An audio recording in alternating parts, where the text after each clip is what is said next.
Alors, dans cette vidéo, eh bien, on va faire un peu de géométrie, les CE1, parce que je me suis rendu compte que dans une vidéo sur la résolution de problèmes, il y avait à la fin du fichier un petit travail sur les angles droits, et la vidéo s'est coupée parce que mon téléphone était en surcharge de mémoire. Donc, je reprends. Donc là, ça va être un petit entraînement sur les angles droits et le maniement de l'équerre. Donc, je vous rappelle ce que c'est qu'une équerre. Je vous ai remis ici l'angle qui va nous servir à mesurer des angles droits. D'accord? Et quand on fait de la géométrie, on verra aussi qu'on utilise un crayon de papier bien taillé.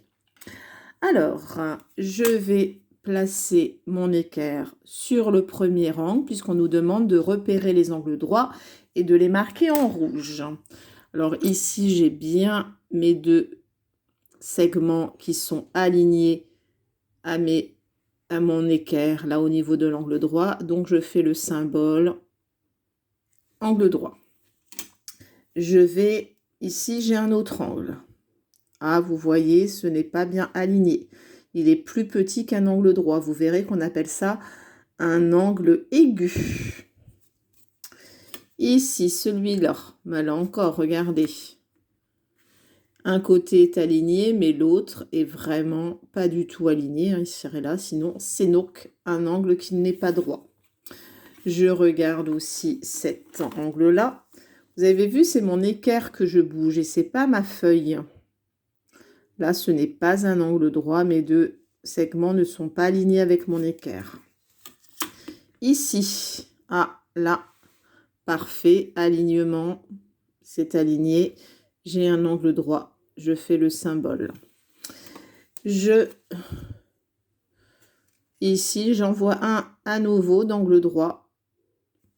Je le note.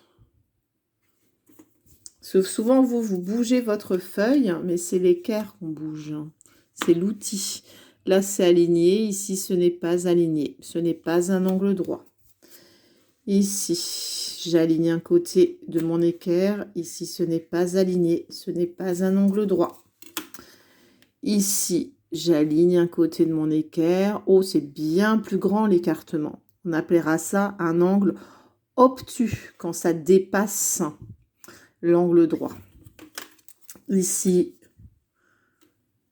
j'ai mon équerre qui est bien placé. J'ai un angle droit.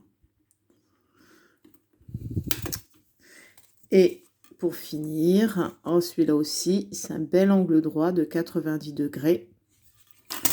Un angle, c'est un écartement entre des segments. Voilà. Ici, c'est trop petit pour faire. Mais regardez, si je place mon équerre le long d'un côté, et si je devais tracer sur les bords, vous voyez, mon angle droit, il serait ici. Or, le trait, on voit bien qu'il part. Donc là, je n'ai pas un angle droit. Donc voilà un petit exercice de rappel sur comment utiliser une équerre et repérer des angles droits. On avait aussi sur notre fichier, sur l'autre page, une reproduction de figure. Donc reproduction de figure, si on ne vous dit pas que c'est à main levée, vous devez utiliser une règle et un crayon de papier. On vous a placé un premier nœud comme repère. Un nœud, je vous rappelle que c'est le croisement entre ligne, colonne et ligne ici. 1, 2, 3 cases.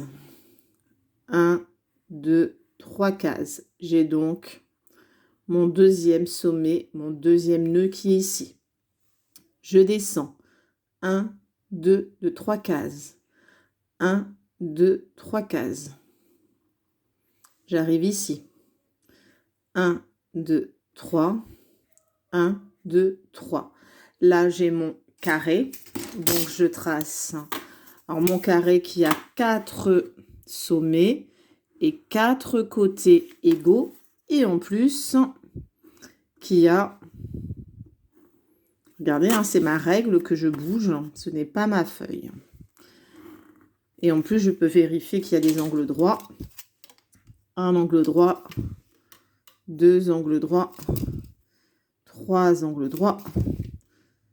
4 angles droits, c'est un carré.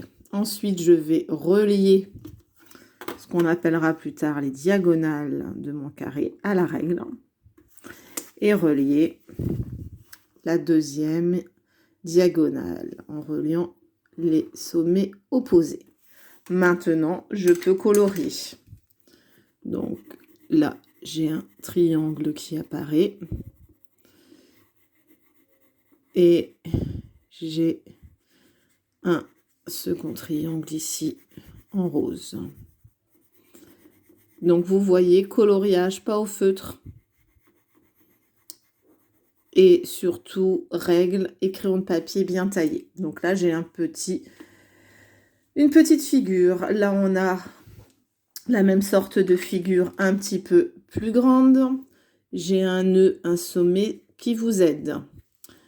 Une case, 2 cases, 3 cases, 4 cases. 1, 2, 3, 4. J'arrive ici.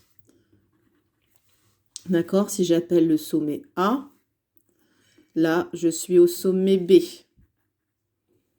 Je commence pas tout de suite à tracer. Je repère 1, 2, 3, 4. Je pars de B. 1, 2, 3, 4.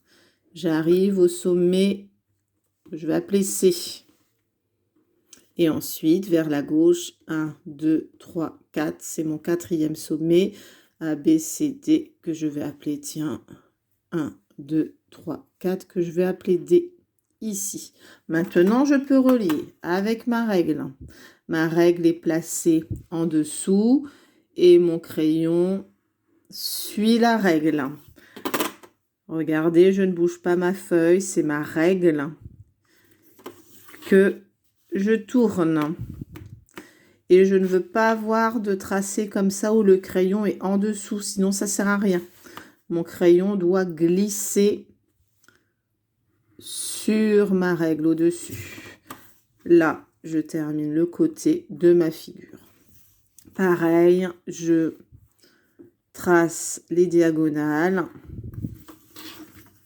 Et cette fois-ci,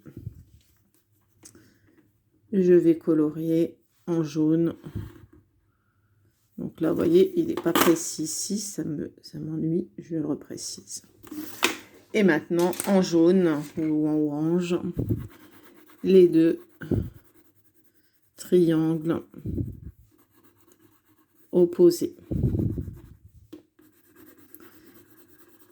Et voilà, donc toujours travail précis en géométrie. Voilà le travail qu'il y avait en géométrie sur une nouvelle petite vidéo.